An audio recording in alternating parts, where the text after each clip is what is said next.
My name is Chelsea Robson. And I'm Morgan Stradling. And today you are watching the Rotoscopers YouTube as we review the art book of Brave. You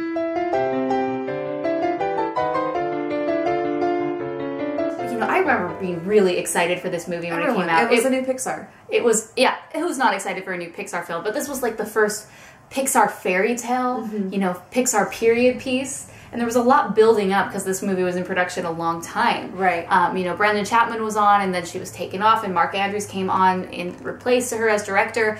So she and Mark Andrews are actually in the foreword for this book, and it's really good because they kind of talk about the origins and how important this concept, Brave, was.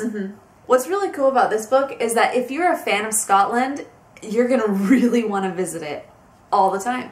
Because as you go through, it's not only just, you know, the story of Brave not only takes place in there, but I think they used it as more of a character itself.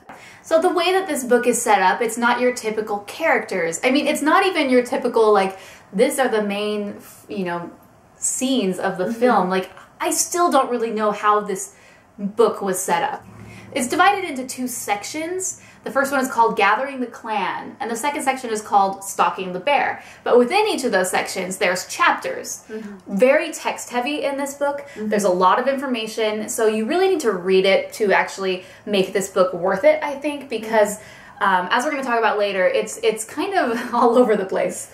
At the very beginning, there's a lot of development on their excursion trips that they went to explore. Like, what does moss look like in Scotland on the ground? What does a tree look like? So the very beginning, we don't really get to go into the characters right away. It's the world of Brave, which is Scotland. It might as well be a travel book that really makes you want to go to Scotland. And when we say there is a lot of visual development at the beginning, there is a lot. It's just all landscapes and keeps going. Buildings and keeps going. Just keep flipping. Just keep flipping. And reading. Yeah. Then finally we do get to the chapter where it talks about the characters, as they say, gathering the clan and the kin and looking through the development of Merida. There's quite a few pages on her. Then also quite a few pages on her family and the bear as well. So I liked these pages. There's, like Chelsea said, there's a lot about Merida. Merida's kind of the main character here, so we get to see a lot of cool different art. You know, Steve Pilcher, there's a lot of his art on here. And then, you know, I really like this page that had the sculptures or the maquettes of the different characters. You know, they do these for every movie, but they don't always make it into the art book. Or sometimes they're just like really small pictures of them and you're like, well, I can't see it. But this, they dedicate a full page to these sculptures of each of the main characters.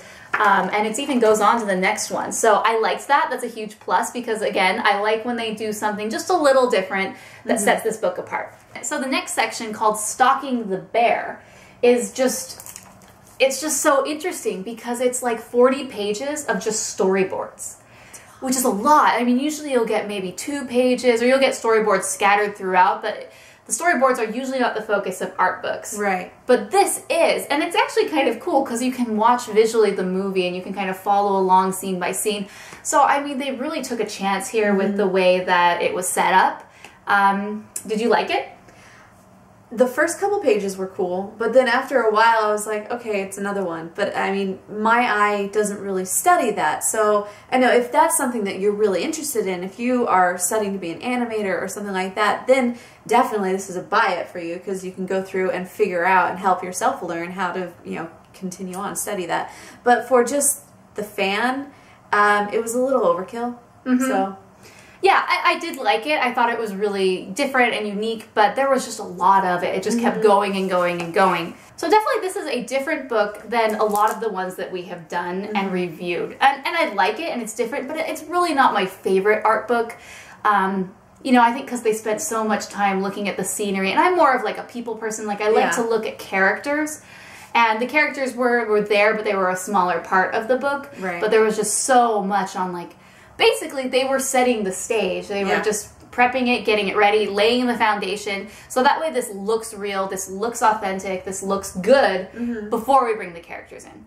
And, you know, I think in the end the movie definitely showed that. I mean, it was fantastically lit, fantastically done. The scale on everything was just really, really cool.